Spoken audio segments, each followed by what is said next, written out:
Hello all. Welcome to our presentation where we share the perspective on regional and global strategies of multinational enterprises. I am Srija and presenting with me today are my teammates Natasha and Kennedy.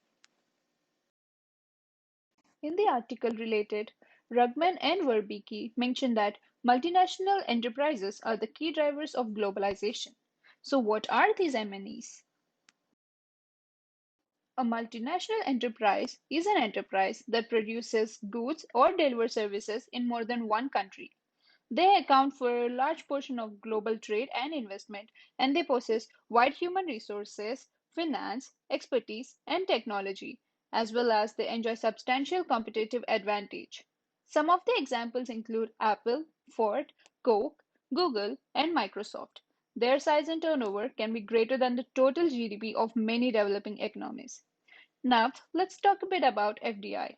The foreign direct investment is basically an investment from a party in one country into a business in other country with the intention of establishing a lasting interest.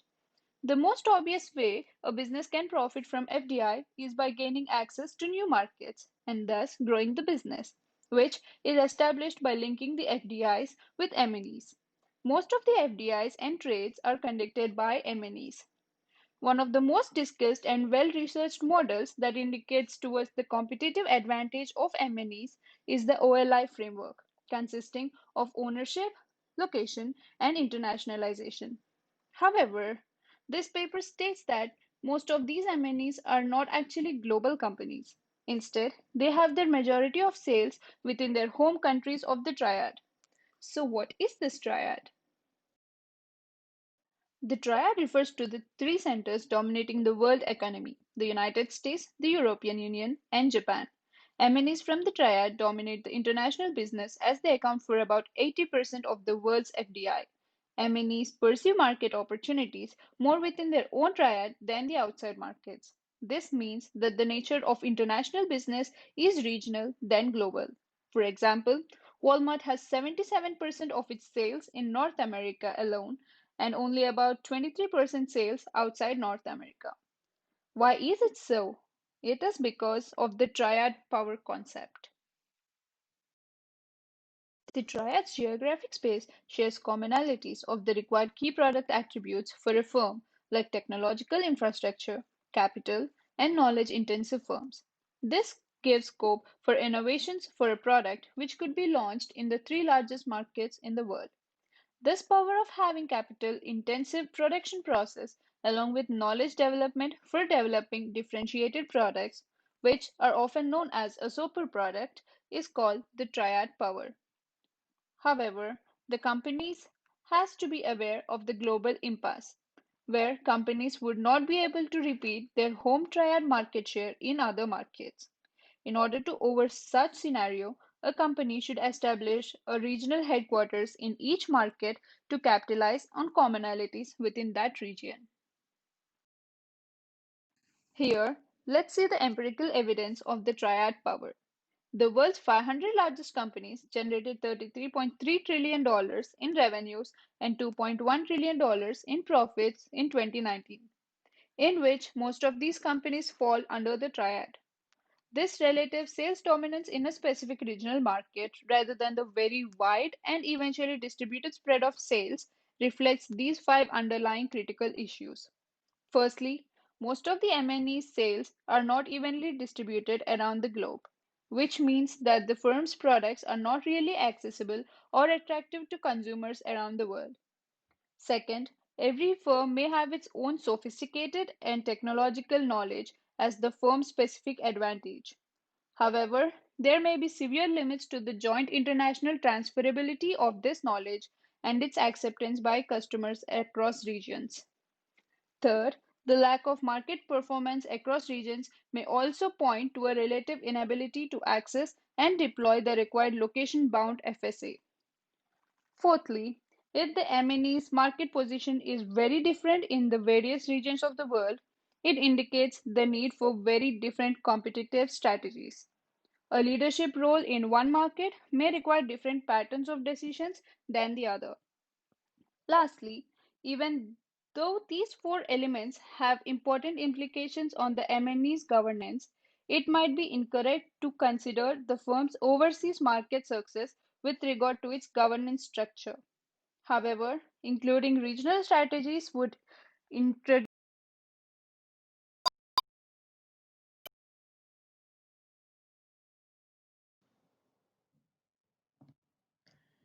Most of the world's biggest 500 organizations, that's the Fortune 500, are MNEs. That is, they produce and additionally supply and disperse items as well as services across public fringes. However, not many MNEs can sell normalized items and services around the globe. In the standard international business writing, it is generally perceived that advantages of integration coming from worldwide economies can be procured just whenever started by techniques of national responsiveness, guided by both outer weights for neighborhood transformation and inside weights for essential variety.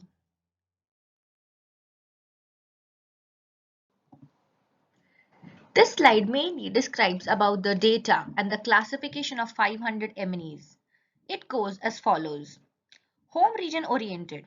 In every one of the 320 firms have in half of their deals in their home region. The limit of half was picked as we accept that the region representing to over half of all the deals will methodologically shape and compel most significant choices and activities taken by the MNE. It additionally suggests a grouping of the MNE's downstream FSAs in that region. Second is the bi-territorial. In every one of the 25 MNEs are buy local, characterized as firms with 20% of their deals in every one of the two regions. However, under half in any one area. This set incorporates 25 firms with deals going somewhere in the range of 20 and 50 in the home area and 20% or over in their subsequent regions. The limit of 20% was picked on the grounds that we expect that having two provincial business sectors each speaking to at any rate one-fifth of the huge association's deals reflects great market achievement coming about because of broad downstream FSAs in those two business sectors. Third one is the host area situated. In each of the 11 firms have over half of their deals in a group of three markets called as the triad other than their home regions. Fourth is the global. Only 9 of the MNEs included are worldwide, characterized as having deals of 20% or more in every one of the three pieces of the triad, yet under half in any one region of the group of three. The 20% figure is not exactly the 33% needed for an equivalent triad circulation, as is one-sided downwards for finding worldwide MNEs. Theoretically, it infers the effective sending of downstream FSAs in three unmistakable business sectors. The North American and European areas of the expansive sets of the three are of surmised equivalent size, as estimated by the GDP. Asia is more modest than either as estimated by GDP, yet is almost equivalent when considering buying power equality. Gauging the three legs of the expansive triad by GDP and in any event adjusting for PPP won't produce a bigger number of worldwide firms.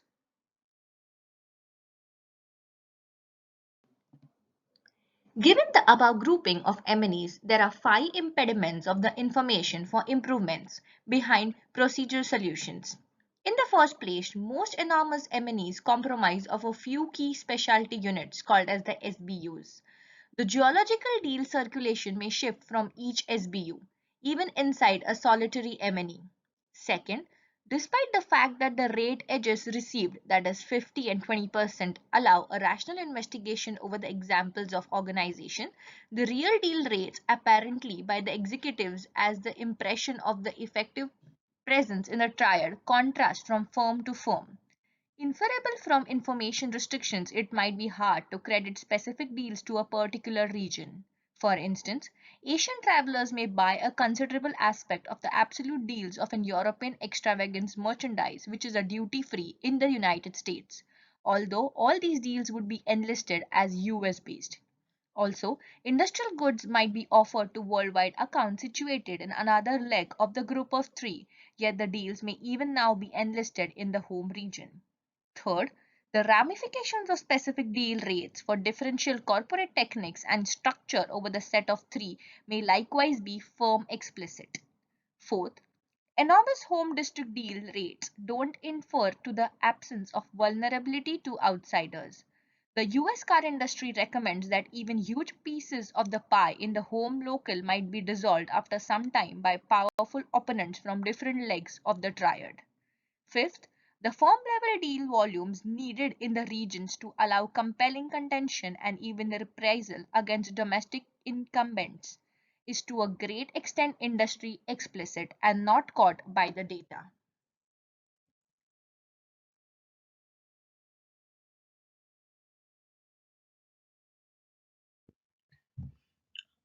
When we talk about the diamond model, what we are saying is it was developed by Michael Porter, which explains why certain industries within a particular nation are competitive internationally, whereas others might not have that opportunity. It is divided into four different conditions. We have the factor conditions, the demand conditions, related and supporting industries, strategic, structure, and rivalry. Now, when we take the factor conditions, this refers to the natural, capital, and human resources available in a country. It is very important that factor conditions is continuously upgraded through the development of skills and the creation of a new knowledge. Demand conditions. Thus, demand from the local customers, which pushes company to grow, innovate, and improve quality.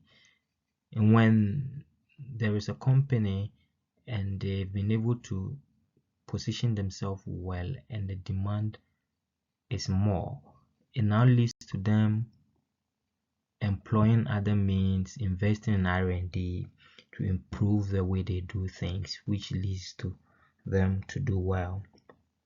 Related and supporting industries.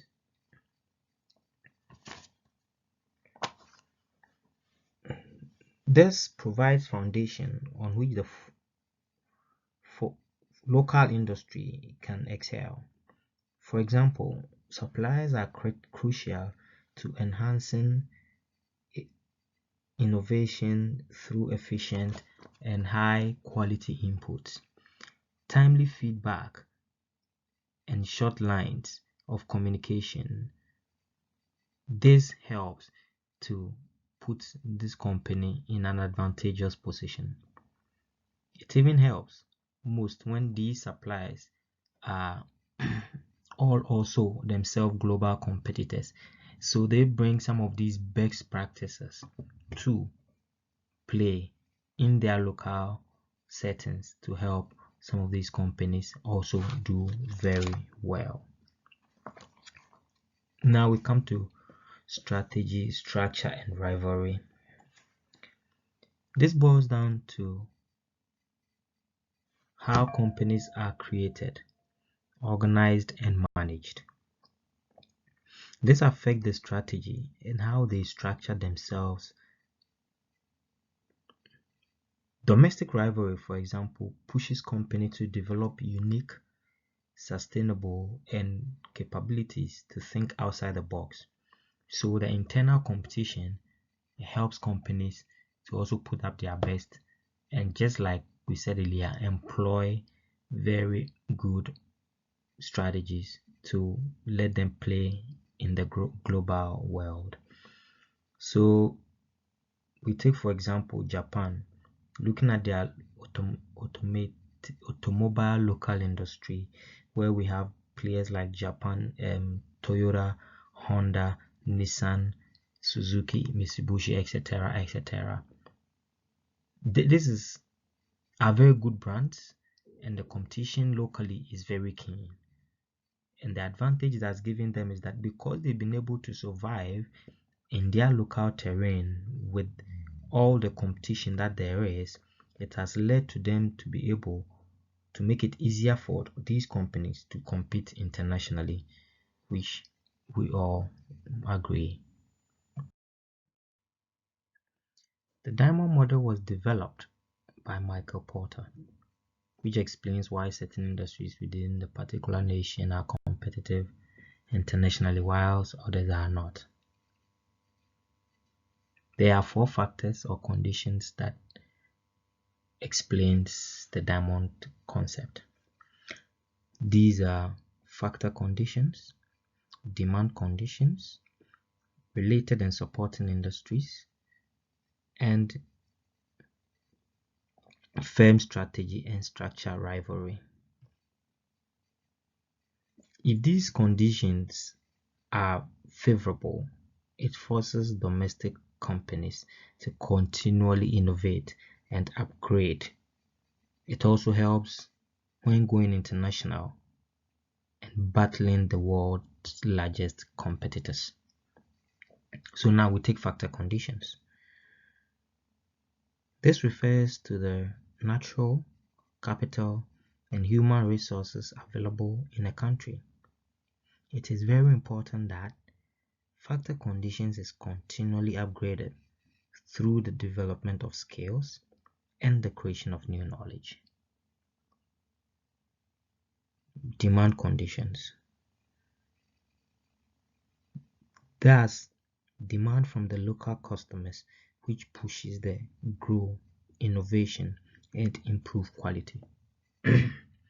Yeah, so you take a nation, for example, that is able, for example, we take India that produces Tata. Initially, it was, or the thing was to make an affordable vehicle for the nation India. The demand kept on rising, and now that encouraged them and gave them the impetus to believe that they can do on the larger international market. And today, anywhere in the world that you are, at least you can see a Tata vehicle or a company that they have merged with, and that is part of, that is one of the things that demand conditions does. We take related and supporting industries. This provides foundation on which the local industry can excel. So for example, we are looking at suppliers who are very critical in the enhancement of these innovations through efficient and high quality inputs, timely feedback, and short communication lines. These are very good, I'll say, business practices that helps the growth of businesses. It also helps most of these suppliers if they are themselves global competitors. So that experience garnered, they are able to let it also filter into their local market and enhance how things are done there. We come to strategy, structure, and rivalry. This boils down to how companies are created, organized, and managed. This affects the strategy and how they structure themselves. So you realize that domestic rivalry itself pushes companies to develop unique, sustainable capabilities to make them think outside the box. So we take a country like Japan, where they have this domestic rivalry in the automobile industry, taking brands like Toyota, Nissan, Mitsubishi, and the likes. They have been able to be very successful internally, and now it has given them the impetus to be able to also compete internationally. Now we look at the important extensions of research building upon the diamond concept. This mainly explains the offshoot of the diamond concept that we initially discussed. So for first one says the diamond may be useful primarily to expand internationally in the home triad region. What this is mainly saying is that it is not just when you have favorable diamond condition in itself alone that will guarantee a global expansion, but rather companies should concern itself with the lack of relevance of the home country's diamond in the host triad region. So the study of the triad region is very important in the expansion process. It's not just about you getting everything right locally. And secondly,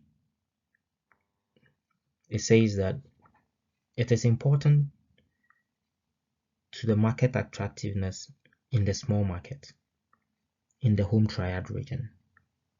Also, one needs to take advantage and the use of data to help strategize to make the penetration into these markets, these new markets, fruitful. So one would just not succeed, but as said earlier, you will need information and data that is properly analyzed to help you strategize and also inculcate some learnings from this whose triad region you are trying to enter to be able to make you successful. Conclusion. Number one says most MNEs have an average of 80% of total sales in their home triad region. These global successes should be viewed as best practices and benchmarks and studied by the larger MNEs. 2. It is a fact that MNEs regional strategy evolve with changes in industry practices, government regulations, etc., etc. So these regions often do not remain same as it does change at some point in time. An example would be like the expansion of the EU, for example, and even the after NAFTA, where now it calls for all inclusion of Americas. So one should know that the region does not remain static. So one should be mindful of that fact that it does change with time, and that if inculcated into the planning, it helps to go international. When we say globalization mainly affects the upstream, what we mean is that globalization often restricts itself at the upstream end of the value chain. So realize that we see the big players being able to put together inputs from all over the world as against the lesser ones. They are able to engage these through research and development, human capital components, financial capital, etc., etc. And these are the advantages that these global players have that makes them be able to compete at the level that they do. Thank you.